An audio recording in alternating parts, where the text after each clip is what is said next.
On today's video, we're going to briefly talk about brake fluid.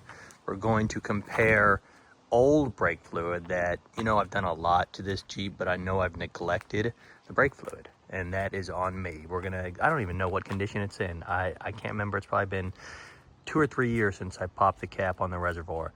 Anyway, then you got the 2024 Tacoma with only just shy of 6,000 miles on it. That's going to have pretty much brand spanking new brake fluid.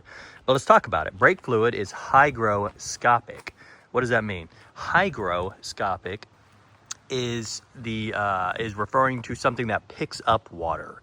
In this case, brake fluid is hygroscopic. It absorbs moisture or humidity or water from its environment. So your brake lines, what is he putting? Armor all on my tires. Thanks, big guy. It's absorbing moisture from the atmosphere and preventing water building up in your brake lines due to brake fluid pulling it in. So this is why brake fluid goes bad. Now I have a meter that I'm about to show you that we're going to test the level of water in our brake fluid. And this is something that should be done frequently, because if you let your brake fluid go too long, too bad, it can actually lead to the inside of your brake lines rusting. And then that's how you have a catastrophic failure going down the road, because you get a rust pinhole that eventually gives out and allows your brake fluid to flow out, and you have either a slow or possibly sudden loss of brake fluid or brake pressure while driving, and then it's all over for you or possibly someone else. So I'm going to shut up and let's talk about it, or let's take a look at the condition of the brake fluid on both of these vehicles. So check this out, big guy. This is a brake fluid tester. Now this is brand new. I've not put the batteries in it yet, but it comes with, or at least mine came with, 2 nice Duracell batteries, which is a plus. I really like that. And a nice small carrying case. Let me install these batteries real quick and we'll go from there. There we go. You hold it for a second. It's got different settings for .3. Different settings. Let me zoom in here. Different settings for .3, .4, and .51. And it's going to give me a readout of the percentage of water that is in my brake fluid. Like I said, this is kind of crusty, and I have neglected it when I shouldn't have. But we're going to pop the lid here, and I can already see kind of a warm amber hue in brake fluid. One, it's corrosive, so don't get it on your paint.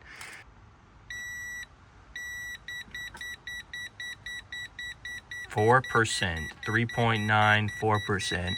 Now what's kind of hard to see here is it's actually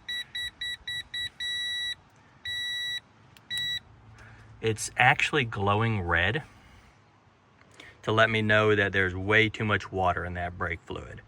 So it's floating between, 3.5 and 4%. I'm going to seal that up, but I'm also going to do a full flush on this here soon. Since we're on the topic of brakes, you can see this is the coolest little thing. It's a brake bleeder bottle. Basically allows the operation to be done with one person, because it does not allow air to be sucked back up into your brake system when you let go of the pedal. So you can see the clear fluid starting to show up towards the bottom, and I've been pumping what's now, you can see the dark old crap sitting on the top, but don't mind the red. I used this with some ATF at some point, I forgot when. But anyway, awesome little item. It's cable lassoed right there, and it's magnetic on the back. As always, I'll link below. Just look how it's getting clearer on the bottom and not mixing. But I can swish it up, it will separate again.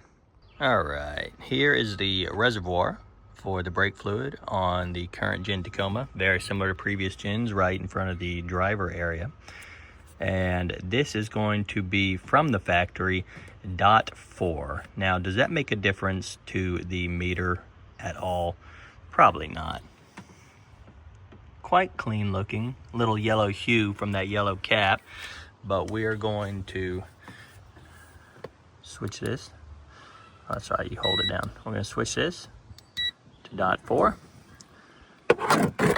We're going to bend it over, and we're going to, all right, we're going to dip right in. 2.1%. Green, 1.9. So it's pretty happy with this. All right, general rule of thumb is you can expect to gain ballpark of 1% of humidity per year that your brake fluid manages to absorb from the environment in your vehicle. So that's a 2024. It probably shipped with around under 1%. These are not. These are accurate to an extent, as you can see here, and it shows the age of this versus this, but they're not an exact science. It's giving you a very good idea. And I like this one because it's to the nearest 10th percent versus some I've seen where it's just like 1, 2, or 3%. Anyway, you expect, about 1% of humidity or water moisture gain in your fluid per year. And anything over 2%, 2.5%, I recommend refreshing. Anything over 3%, oh my goodness, this is really bad. It's time to do a full flush. And this is gonna be good for at least another couple years. I'll just be monitoring it. Anyway, that wraps it up here. Just wanna talk about brake fluid, how it is corrosive to paint. So bring a rag, don't let it spill. Keep it sealed. Oh, another big thing, never use old brake fluid. Once you open that can, you're not gonna reuse it. Anything you don't put in the reservoir at that time, you're going to throw away because it's been exposed to air. So never use old brake fluid, it's not worth it. Brake fluid's cheap. Anyway, any other questions, hit us up in the comments below, and thanks for hanging out. It's Memorial Day. Yeah, it is Memorial Day, and I wish you all a great weekend.